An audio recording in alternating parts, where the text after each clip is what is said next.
I am so glad you convinced me that the family car should be the Defender 110. It is so beautiful inside, it's so comfortable, and it just feels indestructible. Yes, it really is. I've been waiting a long time for the new model to come out. The Defender 110, I'm telling you, it's my favorite car of all times. It's my third one. You know, I have stories of going off road. The guy managed the group. He was like, "What are you doing in this beautiful car?" I'm like, "I'm going off road." He's like, "Are you sure? Because you can use one of ours." And then they look like Mad Max cars. I'm like, "No, no, no, no, we're going to do this." And he was shocked. Wow. Well, it's great because the Defender has been reimagined for 21st century adventure, and its unparalleled off-road ability as well as its robust interior are invaluable whether you're headed towards uncharted territory or just a weekend of exploration. The Defender 110 tackles challenging surroundings with absolute confidence. The SUV conveys strength outside and in, featuring peerless technology like an intuitive driver display and an award-winning infotainment system. That's my favorite part, to keep you connected no matter where the journey takes you. Adventure is unique to everyone, and so is the Defender. Choose from the two-door Defender 90, the four-door Defender 110, or the larger Defender 130 with the ability to seat up to 8 passengers. You'll find uncompromising performance in all three. So pack up and go even further with the Defender 110. Learn more at LandRoverUSA.com/Defender. These days, we're all investors, trying to be smart with our money despite our worst impulses. But at iShares, we believe that deep down inside of every investor is a better investor. One that's just waiting to be let out. Explore iShares ETFs and insights and let your best investor out. Visit iShares.com for more information.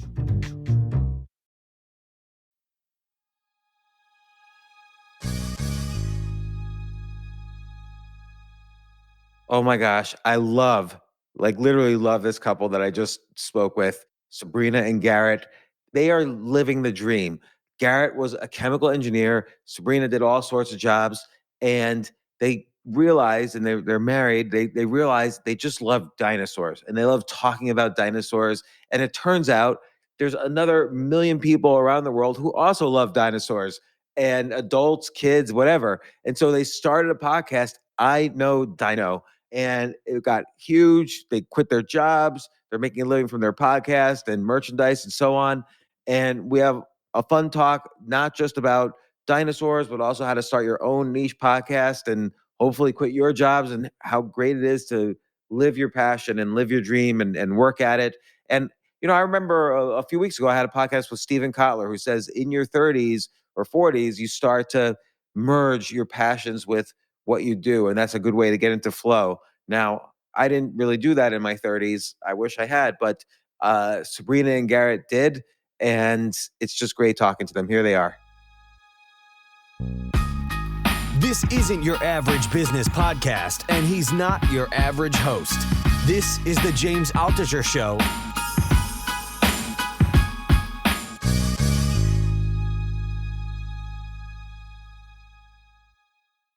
So Sabrina and Garret, I am so happy to meet you guys. I saw your story and wanted to learn more. Thank you. Basically live off of a podcast about dinosaurs. Yes. That's true. Like, as a kid, I loved dinosaurs like every other kid, but what kept it going for you two? And then we'll start talking about the business, but tell me about dinosaurs. Yeah, I mean, we also loved dinosaurs as a kid, and then we started the podcast. It's been 8 years now. We had a dinosaur-themed wedding beforehand. Well, we kind of rediscovered our love of dinosaurs. What was it, 3 years into dating? Yeah. Yeah, we both loved them as kids, and then we totally went into, other typical teenager dinosaurs aren't cool anymore phase. And then as adults, we got back interested in dinosaurs. Don't let the dinosaurs know that. Yeah. That's true. Yeah, so we had this dinosaur-themed wedding. There was a guy in one of those animatronic suits. So he's in a T-Rex, and then he's got the head that could move and everything, which was amazing. And I just thinking about how all the adults loved, his name is Duncan. All the adults loved Duncan, and kids around 10 or so, they were terrified. Wait, you were dating for 3 years. Were you always in love with dinosaurs, and like you didn't want to tell the other person because he's gonna think I'm totally uncool, or like what was the story? I think we just kind of forgot about them for a while. Yeah, we totally forgot about dinosaurs even being a thing. And then when we were living near New York, we kept going to the American Museum of Natural History. And we're like, we keep coming here. There's something about it. We're like, oh, it's the dinosaur dinosaurs. hall is so cool. Yeah. And wait, in the Museum of Natural History in New York, there's like a big brontosaurus, Mhm. if I remember, or Yep. so is the brontosaurus really the biggest dinosaur? Is that true? I think they've got Patagotitan now, which is even bigger. It's Yeah, they got a bigger one in that 122 museum. Yeah, 122 feet long. Were dinosaurs like smart at all? Like what animal would you say is equivalent to dinosaurs in intelligence? Oh, that's a good question. It depends on the dinosaur because some of them were definitely smarter than others.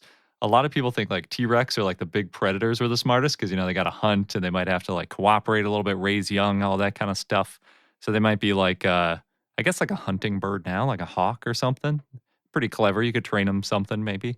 But how do they know the Tyrannosaurus Rex were hunters? Like, how do they even know that? It's like 150 million years ago. That's true. Well, a lot of it's like inferential because they have like huge sharp teeth. But sometimes we find like other animals with tooth marks that match T-Rex teeth, or we find like stuff where their stomach would have been that's like crushed up bone or something like that. And then, yeah, you could do some like ancient forensic analysis type stuff. There's been some coprolites, like fossilized poop, even with little bits of bone in it. So that's how you know it's a bone crusher. Mhm. Oh man, that must have been horrible to be eaten by a Tyrannosaurus Rex. Like, so 3 years into dating, you both discovered, hey, you know what? We go to this museum enough. We both love dinosaurs. What led to first off, how did you meet? Oh, totally unrelated to dinosaurs. It was in undergrad and at a party, actually, that my housemates and I were hosting. And Garrett just crashed the party and went straight to you and said, hey, I know a good museum we could go to. we had some like friends in common. And it was like a highlighter party, right? So everyone was like covered in highlighter. Oh, well, people yeah. drawing on each other. So you switch out all the lights with black lights and you tell everyone, wear a white t-shirt, and we passed out highlighters and you could draw on each other. Yep. And I could And hear neither of before you I drew saw a dinosaur. Yep. Okay, so you get married. You're a chemical engineer. You were in publishing, education, all these different industries. What brought you to say, hey, we should just do a podcast for fun? Yeah. I mean, I was listening to a bunch of podcasts and there weren't really any dinosaur podcasts. And there were so many dinosaur discoveries happening that I was like, where is the podcast that is covering all of these? And there wasn't one. Right? Yeah. We needed one and no one else was doing it. So we just did it. What were some of the discoveries that were happening? Oh, man. Let's see. In 2014? There was, I think, Dreadnoughtus came out. So that was another really big one. And it means fear nothing dinosaur because it was so big. Yeah, another huge one, probably bigger than Brontosaurus. Yep. And Anzu, I think might have been 2014 also. That means its full name means chicken from hell, or at least that's its nickname. It's really cool. Who's naming these dinosaurs? It's basically whoever writes the description of it first.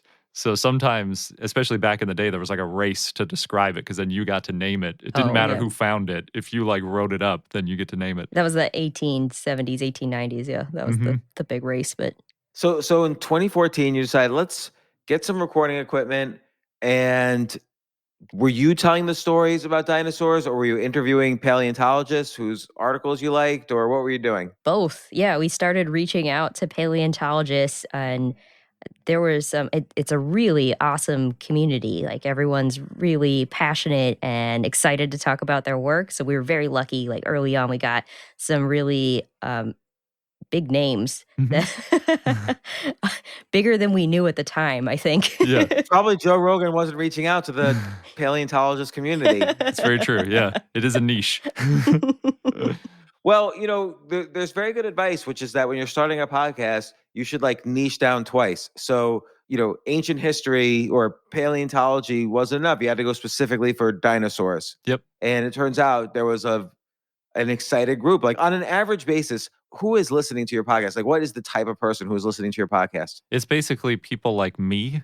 That's how we Well, imagine and them. people like us. Yeah, that's true. maybe 2/3 are like me and 1/3 are like Sabrina is roughly the breakdown. They're like, mid-30s people that are into dinosaurs. That's just average. It's sort of like a typical podcast listener.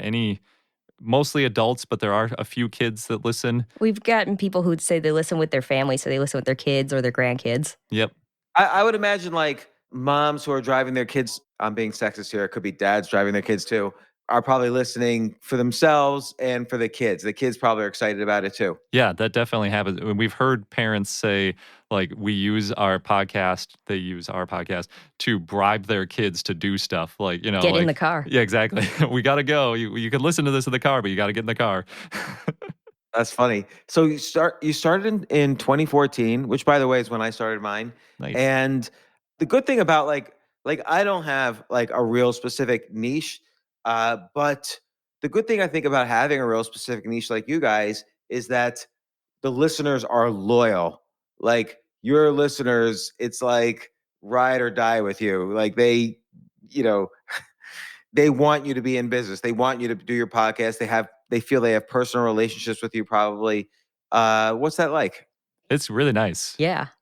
We've done a few meetups, and it's been really great getting to know people. And we have a Discord channel set up so we can chat about dinosaurs whenever we want.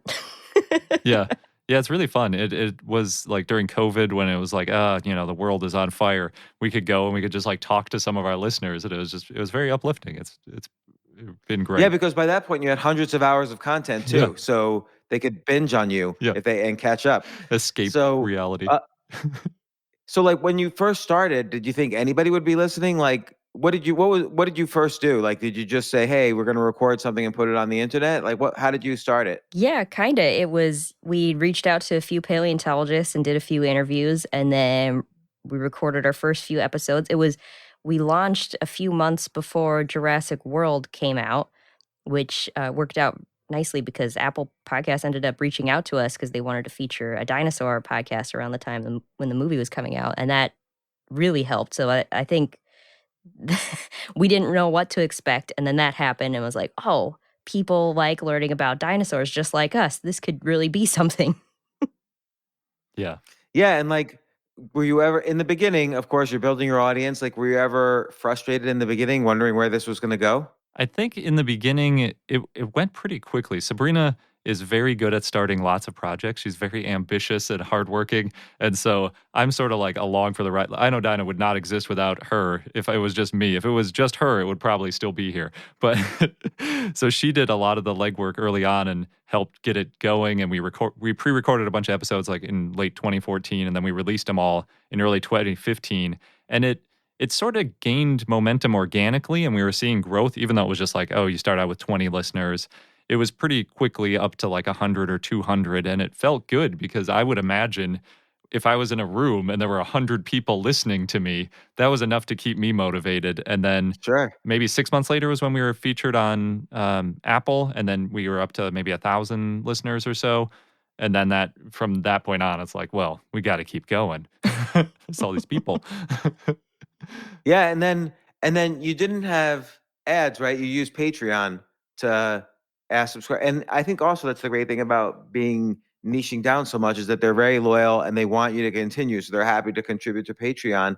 Like, when did that start being sufficient that you could consider quitting your jobs? Oh, that took a number of years. Yeah, it took a while. I think I started working on it full time after 4 or 5 years.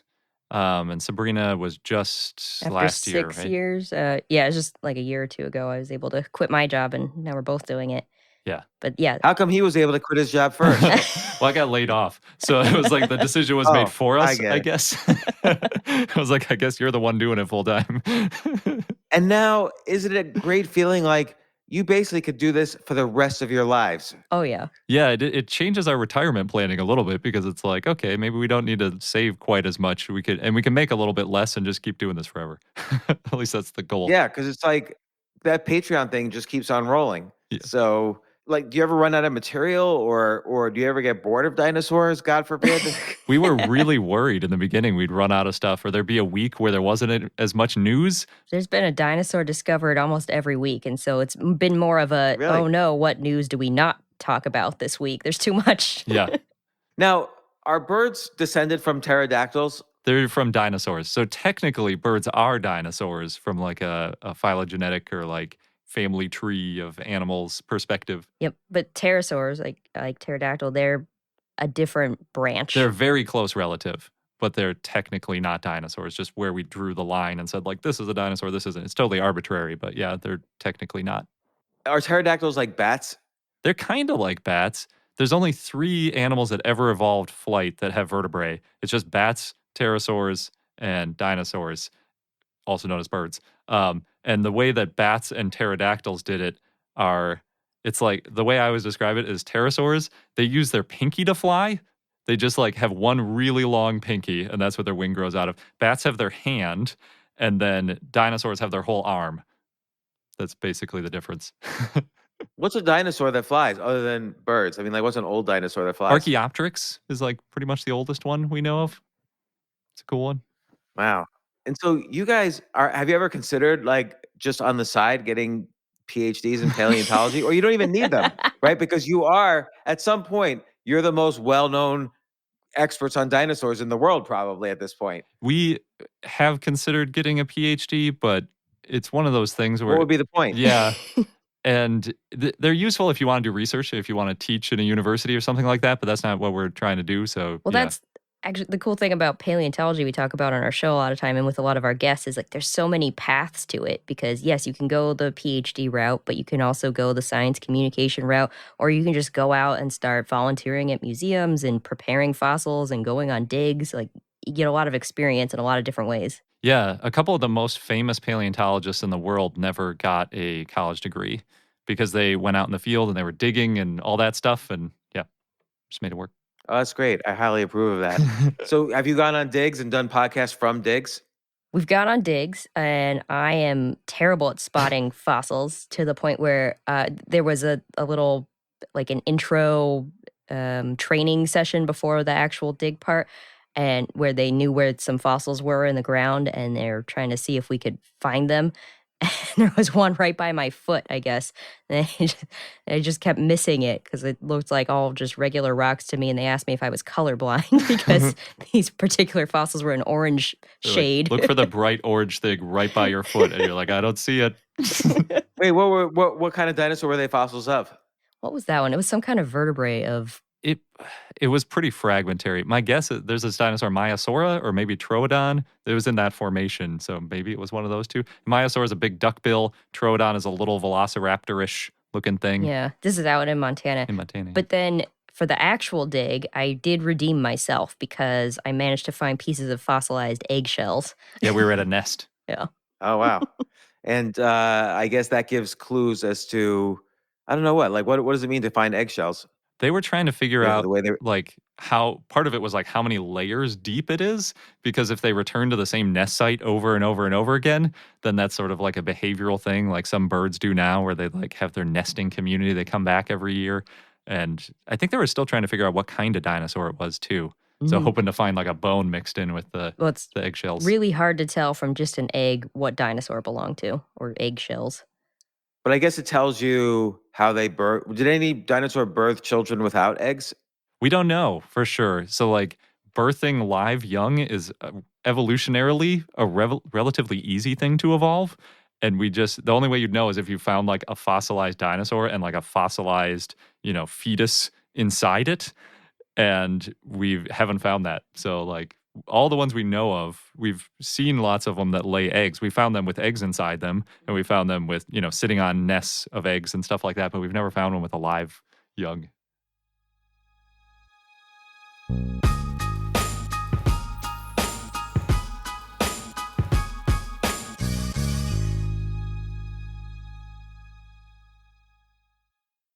You know what I love about fantasy sports is that even though I'm not going to be a great basketball player or a baseball player or a football player or whatever, I feel like I get to participate and make decisions and use my knowledge of these different leagues or these different sports to compete. So it's like I can pick my team or I can pick my favorite players and I could use my knowledge to make predictions and maybe even make money. So with the basketball season here, you can now pick combo projections across football and basketball from the Specials League on Prize Picks. This is a league created specifically for combo projections that include two or more players from different sports or leagues. Want to play alongside some of Prize Picks' favorite players like rapper Meek Mill and comedian Andrew Schultz, who's also been a guest on this podcast, and I've been a guest on his? You can now find community plays under the promos tab of the app to view entries for some of the biggest names in the Prize Picks community each week. Look, Prize Picks even offers a reboot policy so that your entries stay in play even if one of your players gets injured. For football and basketball games, if you have a player who exits the game in the first half and does not return in the second, that player is rebooted. Prize Picks is the only daily fantasy sports platform with an injury insurance policy. What? So I love playing it. I love anywhere where I can use analytical ability with my interests to demonstrate some skill and maybe make some money. And I like the game-like aspect. I do wish they had chess as a category on prizepicks.com, but I'll settle for what they've got. Maybe I should make my own fantasy chess league. But in any case, I love Prize Picks. Go to prizepicks.com/James. Use code James for a first deposit match up to $100. That's the easiest $100 you're ever going to make. So that's prizepicks.com/James and use code James. Daily fantasy sports made easy.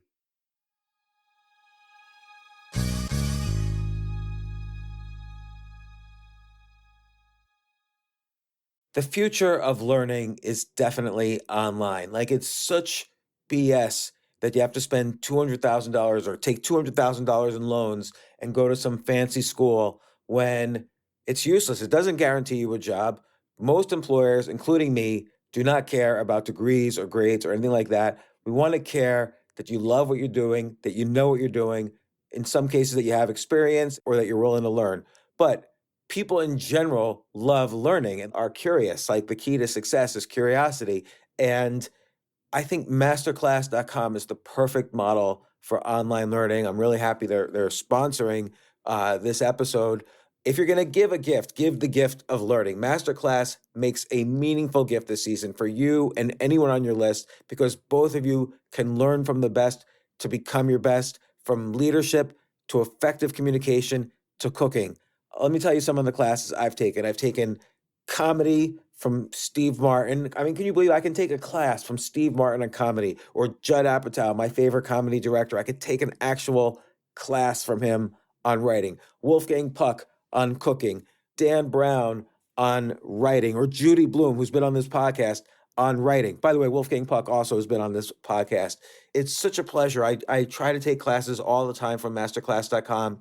And whether you're watching Masterclass on TV or listening in audio mode in the app or on their site, the quality speaks for itself. It's like these Masterclass instructors are your own personal mentors that are going to help you reach the next level. How much would it cost to take one-on-one classes on comedy from Steve Martin or on chess from Garry Kasparov? You just wouldn't be able to do it. But it would cost hundreds of thousands of dollars. With a Masterclass annual membership, it's $10 a month. Memberships start at $120 a year for unlimited access to one-on-one classes with all 180 plus Masterclass instructors. So it's not just $120 for one instructor. You get all 180 plus Masterclass instructors. Boost your confidence and find practical takeaways you can apply to your life and at work. And if you own a business or are a team leader, use Masterclass to empower and create future-ready employees and leaders. That's the real education in today's world. So this holiday season, you can give one annual membership and get one free at masterclass.com/JAS. JAS, of course, stands for the James Altucher Show. So right now you can get two memberships for the price of one at masterclass.com/JAS. Masterclass.com/JAS. Offer terms apply.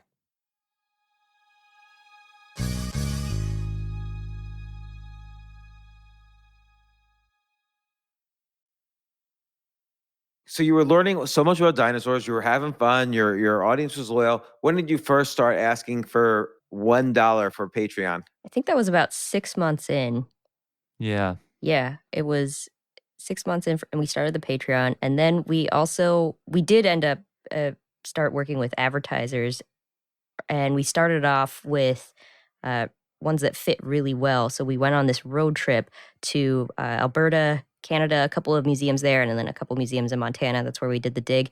And a friend of ours, before we left on the trip, was like, "Oh, why don't you pitch to these museums?" We're like, "Oh, it's like a light bulb moment. Like, oh, yes, we should do that. That's a very good fit." So, Yeah, so one of them started advertising, and then just recently, one of the other ones, we met someone there, and it kind of shows how long an advertise cycle can take.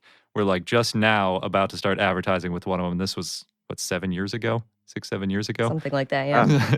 Sometimes it takes a while to build a relationship and all that stuff. And then you also started selling merchandise, right? Yes. Yeah. So So what do you got? we've got it all. We've got the t-shirts and the mugs and the pillows and everything. We did this. It was really fun. Was it a year or two ago now? I think we had a t-shirt design contest because we realized that a lot of our listeners are amazing artists, and so we wanted to showcase their work. And so we did a call like, okay, design something, and we'll make a contest, and we'll have a vote.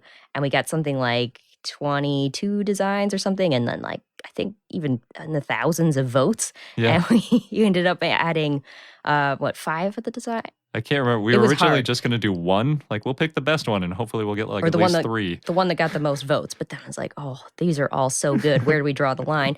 Yeah. And have you considered things like, I don't know, like a dinosaur card game or a jigsaw puzzle? I'm just thinking back to things I liked as a kid. Yeah. Yeah, it's one of those things where it's like, if you start selling physical stuff, it's a whole other kettle of fish that I'm really hesitant for. I think Sabrina's more gung-ho about it, but like I'm just imagining like a garage full of like unsold jigsaw puzzles. So all the things. Well, you could do drop shipping, like Yeah. where you only sell when they order. Exactly. So that's all the When you stuff only we do make it when they now order. is like that. Except for occasionally we do like a special thing for our patrons where we're like, mail everybody this one thing. Like we made a bunch of patches that they say "Die Know It All" on them, and they're like a big triceratops type skull. If you're in our community, you're a dino at all. Yeah. A dino it all. I like it. And so at first the Patreon was growing. Is Patreon still the main source of revenue? Yeah, it depends on the month. Sometimes it's Patreon, sometimes it's advertising. But we got the merch, we got books, we do consulting. So it's like a mix of things. What kind of consulting? Oh yeah, dinosaur stuff. So there was somebody who's making some new dinosaur big, like sculptures, and they were like, "We want your feedback on how to make them more realistic." So we helped them with that. Oh, you have a radio show now? I didn't No, know we that. don't. We I don't. mean, like that would Oh. be The closest to podcasting Yeah. is a radio. Oh, the equivalent, right? So, and so, Garret, when you were laid off and you were thinking of doing this full time, were you scared? Was it kind of this leap into the unknown? Like, what if it didn't work or whatever? Yeah. Sabrina is much more comfortable. She's like a real entrepreneur. I'm like married to an entrepreneur, so I do it too. But I'm like, I did engineering. It's like one of the safest. I was looking for like, what's the job that will be around for a while that I can do and is like guaranteed to have a return on my time at college. Like and Sabrina's like, let's do this. We can make it work. And I'm like, okay. Wouldn't dinosaurs be a good lesson that nothing lasts forever? I mean, how long were dinosaurs around? A long time. Like 140 million years? Is that what we say? Oh, maybe longer. 180 million years? I mean, like the human species has been around for like 2.5 million years, right? So, and dinosaurs were around so much longer Yeah. with absolutely nothing new happening to them, just like living and dying for 150 million years. And then is it still true that a meteor wiped them out, or we don't really know? Yeah, most people think it's an asteroid because there's this layer of iridium all over the Earth, and if you look below the iridium, you'll find dinosaurs, and if you look above it, you don't. And a lot of times asteroids have a bunch of iridium in it, and it's kind of a rare thing on Earth. So it's like, how else would this weird ash layer of iridium spread across the entire world? Mm-hmm. And then they found a crater in Mexico that's like that age. And they're like, okay, this seems is to match. too much of a coincidence. And then the impact was so large that they found these glass spherules on the moon that came from it. So it's crazy. Wow. I thought it was in Siberia that the asteroid hit. There are big asteroid impacts in Siberia too, but the one that lines up in time with dinosaurs is in the Yucatan Peninsula. Have you visited it? We went by it. We were on a cruise one time, and I realized like we're getting kind of close to this. Could we do like a side trip? But it's like underwater mostly, and the rest of it's under forest, so you can only really see it if you have like mapping sonar equipment type stuff. It's not really anything you can enjoy. You guys seem really happy. Like, do you ever argue? Yeah. Oh yeah. What do you argue about? What do you ever argue about where you're like, oh, I have to go to the other room, or I have to leave for a little while? I don't know if it gets that intense.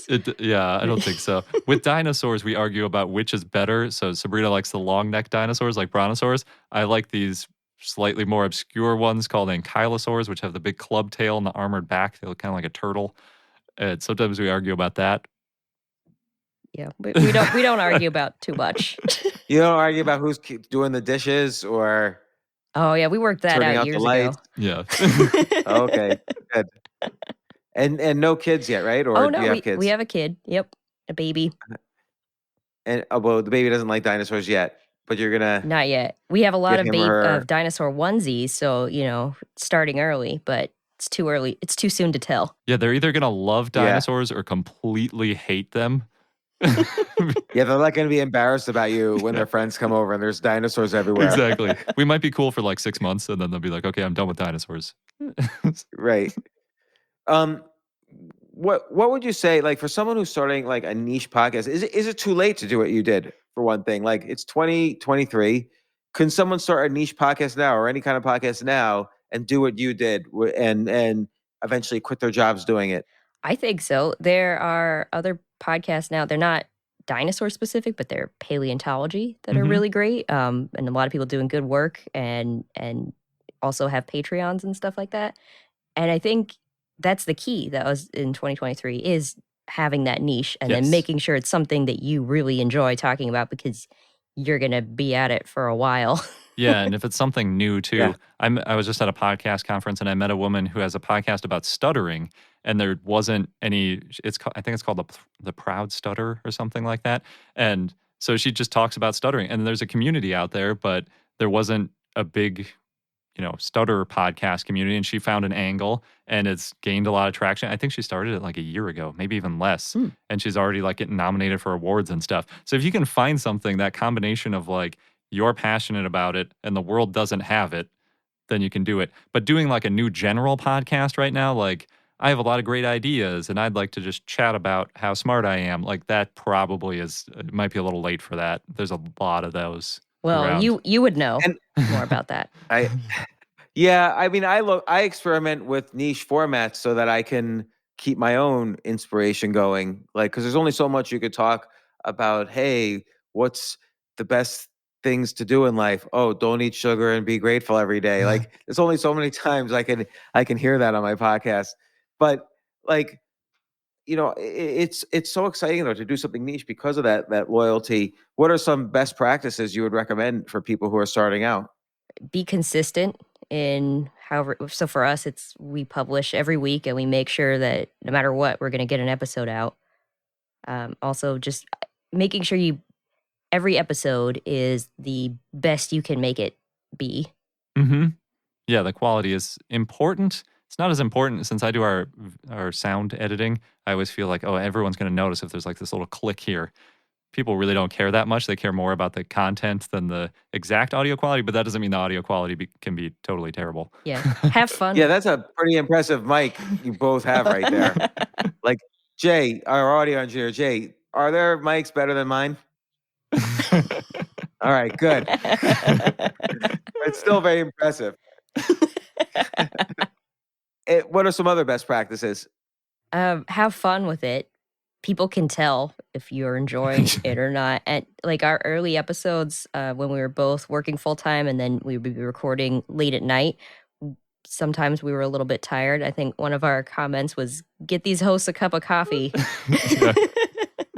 I think people enjoy when they feel part of the conversation. So it's not just you like educating them. You're like, they're part of the family. Yep. Yeah. And in terms of marketing, do you do anything special on that front? Like, how do you get more subscribers now? It's a lot of different ways. I'm trying to think. Let's see. We've got like a newsletter. We're on social media. We're experimenting with video. We do things like how for our 8-year anniversary, we did this big push where we were highlighting all these past episodes, different favorites, and then talking up the Styracosaurus patch that people could get. And then a lot of cross collaborations with other podcasts. And like, what's a cross collaboration like? Because how do you find other, I mean, is it other dinosaur podcasts It or? could be anything. We've done dinosaur podcasts, paleontology or more science related podcasts. We've done a horror podcast because like Jurassic Park was a horror movie. We're So talking this guy named James. I don't know if you know him. Yeah, that's yeah, true. yeah. Okay, here's a really naive question. What is paleontology? I thought that was the dinosaurs. Yes. Yeah, paleontology is just the study of basically ancient life, I think is the way to describe it, usually fossils. So stuff that's usually extinct. Yep. Sometimes it can be like stuff that is related closely, So but it's often dinosaurs, but it could also be like ice age animals, Mhm. mammoths kind of stuff, or pterosaurs, the mosasaurs, the ones that were swimming. yeah, and you can go farther back too, to when the ocean, it was just in the oceans and when things didn't even have vertebrae yet and, really creepy giant bugs, all that kind of stuff. It all counts. Have you ever thought about doing like a spin-off podcast about something else? Like let's say ancient humans or I don't know, something else? Yeah, we started doing for our patrons. That's another marketing thing is we have just for our patrons once a month we release an episode that's another paleontology topic because people have been asking us for that. So we did one on terror birds, which are like these giant meat-eating ostriches is maybe the way to describe them. That kind of gave rise in right after the dinosaurs went extinct. Yeah.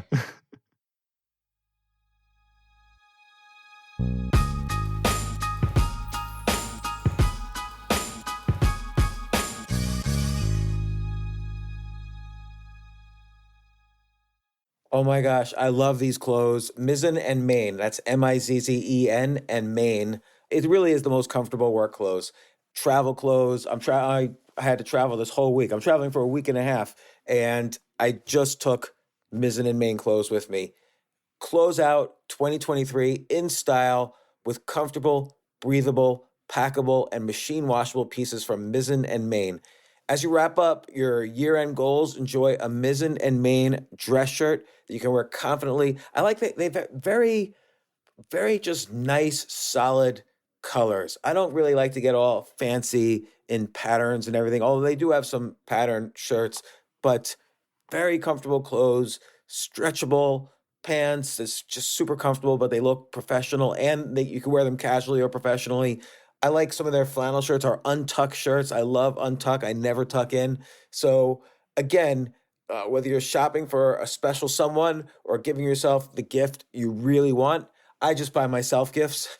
Mizzen and Main is the perfect gift for any guy who works, travels, and or cares about looking and feeling great. As you could tell by my many photos across the internet, I care about looking fantastic. I'm practically a model. And let's be honest, every guy loves to look great. So again, shop now at mizzenandmain.com and save 20% when you spend $130 or more using promo code James. That's promo code James at Mizzen and Main, Mizzen and Main.com.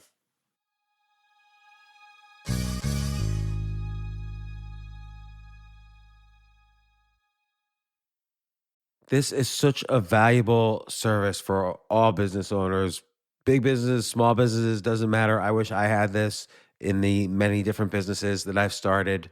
Sometimes it seems like your business is humming, but then suddenly you don't understand it. You're starting to fall behind. You're not understanding where your costs are, where your revenues are, where your payments are. Teams are buried in all sorts of like BS work, and you can't seem to close the books. So you need like one dashboard, one source of truth. I'm jealous of this business, NetSuite from Oracle, of course, NetSuite by Oracle. I wish I'd come up with this idea. It's a brilliant concept to have all your business intelligence on one dashboard. This is why you need to know these three numbers: 37,000, 25, and 1. So 37,000, that's the number of businesses which have upgraded to NetSuite by Oracle. NetSuite is the number one cloud financial system, streamlining accounting, financial management, inventory, HR, and more. 25. NetSuite turns 25 this year. That's 25 years of helping businesses do more with less, close their books in days, not weeks, and drive down costs. One, because your business is one of a kind. So you get a customized solution for all of your key performance indicators, your KPIs, in one efficient system with one source of truth. Manage risk, Get reliable forecasts and improve margins. Everything you need to grow all in one place. So right now, download NetSuite's popular KPI checklist designed to give you consistently excellent performance absolutely free at netsuite.com/James. That's netsuite.com/James to get your own KPI checklist. netsuite.com/James.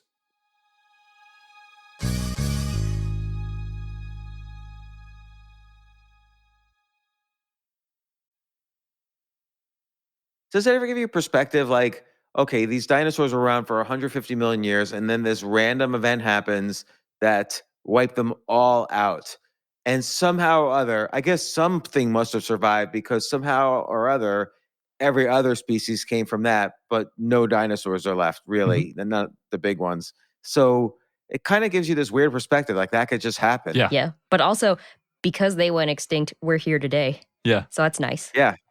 But what survived to make us live? Yeah, there were these little tiny, basically all the time. So mammals were around the whole time dinosaurs were around. They were just like in little burrows. If you think of like opossums and like little rats and maybe small cats and dogs, like that was it for like 150 million years. And then the dinosaurs went extinct. And then mammals were like, they found some new opportunities where the dinosaurs used to be the big predators and stuff. And the mammals popped up. And then, yeah, so our ancestors are like these little tiny rats, basically, that survived the extinction event. So they were around then. Yeah. They're not like descended from dinosaurs. It's just that they were small enough somehow that the asteroid didn't affect them. Yeah. Yeah. And they were a little bit lucky. Yeah, a lot of them were like omnivores, which is helpful when there's a big extinction event. If you're a more generalist, because then you can eat whatever, you can manage to scrounge up for a meal. Whereas if you're a dinosaur that only eats like a specific type of leaf, and that forest burns down, you're kind of out of luck.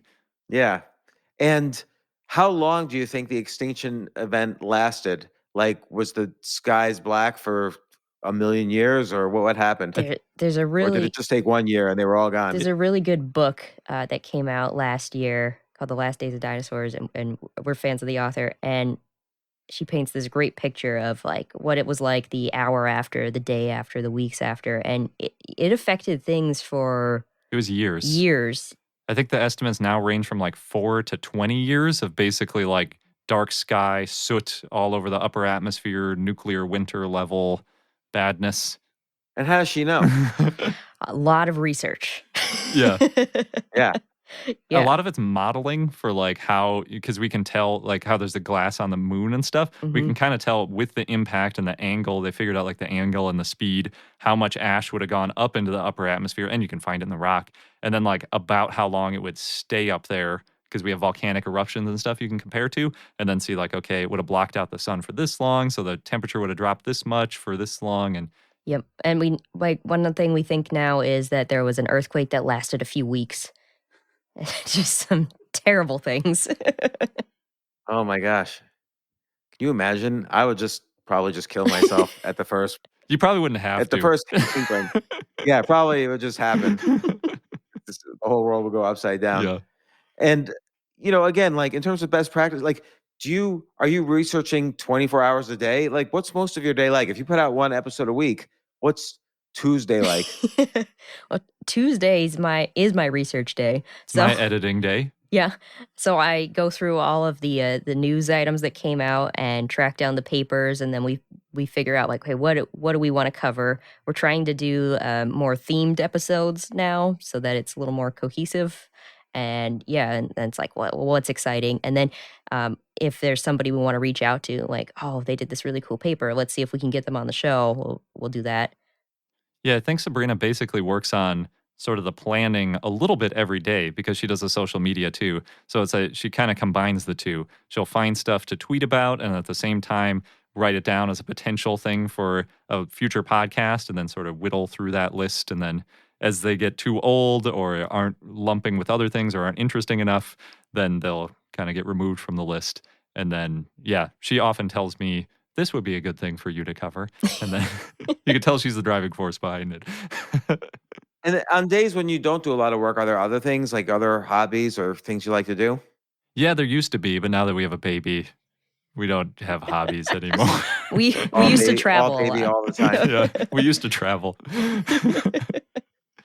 I mean, I still really like the idea of spin-off show, doing some other aspect of history or paleontology, and games or merchandise. Like, seems like this is perfect because kids love dinosaurs, and there's 50 million kids in the country. Yeah. Yeah, and games are fun. Sabrina has, how long is that list of, she's got this Todoist group of like ideas, and it's like 250 things long. And I it's think we're like, down to 230. if Sabrina could clone herself like 6 times, then that list would be done. But yeah, we got to whittle it down. And have you I know you do the idea about paleontology for patrons, but do you ever think about doing like another podcast that maybe is, once every 2 weeks or once a month about some other aspect of history? Like Hardcore History by Dan Carlin. He comes out like once every 3 months and it's huge. Yeah, we've thought about it, or maybe it's something more narrative, or maybe it's even fiction but rooted in science. And Oh, that's interesting. I mean, it would be a lot of fun, but I think we have to grow a little bit bigger and get a little more resources before we can expand in that way. Have you ever tried to get, I know this is impossible just from my own experience, but have you ever tried to get like Steven Spielberg or someone like that on to talk about Jurassic Park and Jurassic We World? have, and we haven't made it yet, but Yeah. I'm hopeful. We got close with Colin Trevorrow, who did the Jurassic World. Who's that? He did Jurassic World and Okay. maybe the most recent one. Yeah, he did Jurassic Skipped World and the middle one. Jurassic World Dominion, and he wrote Fallen Kingdom. I like you guys are the experts on every, of course you are, but every dinosaur thing. I mean, if I were to start all over right now, I would definitely do a niche podcast of some sort, like, because it just seems that's fun, and you meet the people who are like zealots about what you're doing. It is very fun. Oh, yeah. I had always been expecting that we would get a ton of hate mail, and I was like, hopefully we get more positive feedback than negative feedback, but it's like overwhelmingly positive. It's rare that there's any negative feedback, and usually when it's negative, it's still kind of constructive, where it's like, I love you guys. Yeah, probably it's just like you pronounced something Yeah. wrong, or you got some fact wrong. Yeah. Yes. It was 127 million years ago, not 128 million years ago, as we all know. Yeah. Something like that. Yep, that's exactly right. And have you experienced constant growth? Have there ever been dips? There's been plateaus, but I don't think there's been dips. Yeah, I don't think so. I mean, it kind of does. So when a Jurassic Park movie comes out, for example, usually we'll go up, get like a little peak, and then it'll fall back down. It usually, I think it's usually fallen down like a little bit above where it was before the peak. So we feel like, oh, we got a bunch of new listeners, and then we lost like 2/3 of them, but maybe we kept a third. So I guess there's a dip there. Yeah. Yeah, that happens to me too. Have you thought about YouTube? Yeah. Yes. Oh, so we are technically on YouTube. Because you could edit your content to have lots of exciting. Yeah, we could. But is it like an audience that grows? Like I never seem to grow my YouTube audience. Yeah. YouTube is so different than podcasting that it's like we need to have a whole new strategy for it. And we're trying to come up with stuff to do and then like trying to figure out when to do it. But yeah, we know that we need to do it. And people, ever since we started putting our podcast on there, because we just put a simple audio file with like our cover art basically, so people can get it that don't have a way to listen to podcasts outside of YouTube. People have always said like, you need pictures, show me what this is, make real videos, all that stuff. So we know people would like to see it. It's so much more work doing a YouTube video. I have an idea. Let's say you're doing a podcast about some kind of dinosaur. You could have first a trivia section where it's like you see pictures of that dinosaur for 3 seconds, and then facts for 3 seconds, and maybe a picture of something else, and then they have to guess what the dinosaur is, and then follows the podcast about that dinosaur. So people are drawn in by the quiz and the trivia, and then they stick around for the podcast episode in the YouTube channel. I like that idea. Yeah, that's fun. I That haven't was heard fun. And you could also, because there's like some Beatles quizzes where you hear like 3 notes from a Beatles song, and you have to get which Beatles song. Like I'm addicted to those. yeah. We could also do live streams, and we have people guess live too eventually. Oh, yeah. Oh yeah.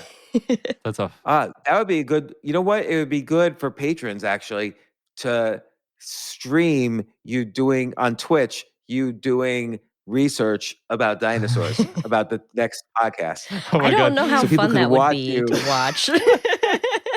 We need like Oh, well, imagine it for you. Would you like seeing paleontologists discuss the latest new findings of a dinosaur? if they were discussing it, but our research is very quiet. It would just be us like sitting there reading, taking a couple notes, getting a drink of water. So overall, what's your favorite dinosaur? Garrett, you first. So mine's called Ankylosaurus. It's a tanky, turtley club tail thingy. known as a living tank Mm-hmm. because it was so heavily armored, and really the only way that you could, I can't think of a better word, defeat it is if you were to somehow flip it over, but it weighed several tons. Mm-hmm. Wow. Was it bigger than an elephant or a mammoth? A It woolly probably mammoth? weighed like in the ballpark of maybe not quite as much as an African elephant, maybe an Asian elephant, but it was really short. So like, it wanted to be close to the ground. Maybe more like an armadillo might be the closest modern animal, but like a huge armadillo. Was it long? Yeah. Yeah. Because it had a long tail with a club at the end. Yeah. So Ankylosaurus is probably like 25 feet or so long. Wow. And why is that your favorite? I think I liked that it was just like, maybe it's from my childhood of being like terrorized by my older sisters, and it was like everybody just left this dinosaur alone. Right. Too much trouble to eat Yeah. that. So who was the prey for that dinosaur? It just ate plants. Mm-hmm. Or, I mean the predator, sorry. Maybe T-Rex because they were in the same area. It would have been dangerous for T-Rex, though. Yeah. There's a similar relative of it that they named the destroyer of shins because they modeled it and they were like, yeah, if it swung its tail, it could break a T-Rex ankle, like just really just bash it. Wow, was it fast? No. I mean, it could swing its tail fast, but everything else about it was slow. Yeah. And Sabrina, what's your favorite dinosaur? It's Brontosaurus, but Brontosaurus, we've heard rumblings that it's kind of controversial in that when it was first named, a few years after it was named, they said that's not a real dinosaur, and then it came back a few years ago, but now we're hearing rumblings that it might not be considered a real dinosaur Yeah. again. So Wait, what is it considered? just a different dinosaur. There's a Potosaurus, so it might have been mistaken as an Apatosaurus instead of being its own Brontosaurus. Ah, okay. So I guess I could say Apatosaurus because that's the one. That's more What, future. what do you like about Yeah. what do you like about the Brontosaurus? Oh, they're the sauropods with the long necks and the tails, and just they're huge. And it's probably because I'm small, so the fact that they're just ginormous was just always amazing to me. Wow. Well, I'm really envious of you guys. I think you have a really good life and a good thing going on.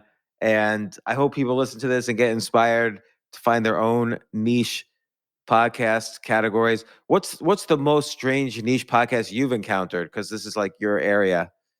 Oh, There's that podcast we actually were guests on for the, Kristen Wiig. It was a Oh, Kristen yeah. Wiig podcast. it was wig, like they wore wigs, like, on your head, but they really liked Kristen Wiig Yeah. So then they talked about anything she was in. while wearing a wig. And we talked about, because she voiced a character in one of the Ice Age movies. So that was the connection to dinosaurs there. Yep. That is so funny. I love that. That reminds me, like a few years ago, I don't know if this still exists. There was a podcast called "Denzel Washington is the greatest actor ever." Period. And every episode was like about another Denzel Washington movie, and they would have on like extras and people who had small roles and stuff like that. That's great. That's amazing. I The love period. the passion. So final. Yeah. Don't even argue. Yeah, I like the period. Yeah, it's like in your face. Don't even argue with us about Denzel Washington. So, well, again, thank you guys so much. It's such a pleasure to talk to you, and it's amazing to think that these childhood passions, these things we loved as children, could be monetized, and literally you could quit these jobs you spent all this money getting college educations for to do a podcast about dinosaurs, which is amazing. Like, that's what life should be. Everyone says, oh, with AI, no one's going to have jobs anymore. No, you will have jobs. You're going to have fun and love what you're doing and not be forced to do something you don't love doing. Yeah. Yeah. You just got to get creative and then be open to learning new things. And I think you have to be willing to overlap a little bit. Like there's some hard work during that overlap period where you have your job and you're doing this podcast for pleasure. But then there's the flip. If you have the right combination of passion and that combines with other people's passions and so on. Definitely. Yeah. And you got to be willing to make the leap because it is scary. Yeah. Were you scared, Sabrina? Because now there was nobody bringing home the traditional income. Like when you took the leap. Oh, yes. Were you scared? Terrified. But it's working out so far. That's good. It'll work out. Patreon's a good thing because it just keeps on coming. Definitely. Yeah. So I was scared when I first made the leap from regular full-time job to being an entrepreneur. I was scared to death, but that's just part of it. It's actually turns out to be more stable than a job. Garret, you got laid off, and now you have this thing where you're diversified. Hundreds or thousands of people pay money each month to support the Patreon, and it's well worth it to them, and it's good for you. Yeah, no one can fire us. That is a big perk. Yeah. All right, you guys. Well, thanks so much for coming on the podcast. What's the name of your podcast? How do they get on your email list? The whole thing. Yeah, thank you so much for having us. Our podcast is I Know Dino. It's IKNOW, like I know about dinosaurs. And we have iknowdino.com. There's patreon.com/iknowdino. Yep. You can join our newsletter on our website. You can search on Apple Podcasts, Spotify, all those platforms for Dinosaur Podcast or I Know Dino to find us. Well, congratulations. I really am envious of your lives, and I don't know why. You've got a great life too. Yeah. You're podcasting. I do, and I love my podcast. I love it very much, and I love the fact that I am more generalist, but I'm fascinated by the niche podcast because then you could just dive in every day into just what you love. So what if you stop loving dinosaurs, though? What will you do? I don't know. I don't see a world in where we stop loving dinosaurs. So. We have to go on like a retreat to like re-find our love of dinosaurs because it's our thing. Yeah, now. you're gonna maybe you're gonna have a baseball podcast or something. I don't know. All right, you guys. Well, thanks once again for coming on. Yeah, thank you for having us. Yes, thank you.